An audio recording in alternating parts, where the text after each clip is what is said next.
Karachi Safura फलकनाज़ apartment भरसा कंबरवासी 23 वरियन जो नौजवान कामरान वल्द अब्दुल लतीफ चांडियो मथा नेक मोहम्मद अफगानी छुरिन जा वार करे बेदर्दी से कत्ल करे छड़ियो। मज़ाहिमत जवाबदार लाश के उछलाए फरार थियण की कोशिश कई, जैके इलाइके वासिन पकड़े पुलिस हवाले करे छड़ियो। संदस बियो साथी फरार थी वञण में कामयाब थी वियो। इतलाउ मिलंदे ही वडी तादाद में इलाइके वासी जाइ वारदात ते पहुंची विया।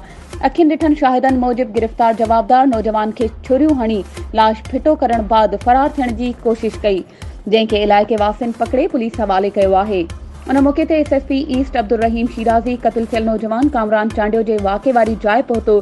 सहाफ़िन सां ॻाल्हि ॿोल कंदे चयो त नौजवान कामरान चांडियो अल आसिफ खां सुजुकी किराए ते वठी सचल लग शरगोठ पहुतो, जिते ॿिन्ही जी पाण में ॾंद चक ते मामिलो थियो। नौजवान जे लाश के पोस्टमार्टम लाइ अस्पताल मुंतकिल कयो वियो आहे। वधीक लाश जे पोस्टमार्टम रिपोर्ट अचण खां पोइ वधीक मालूम थी सघंदो।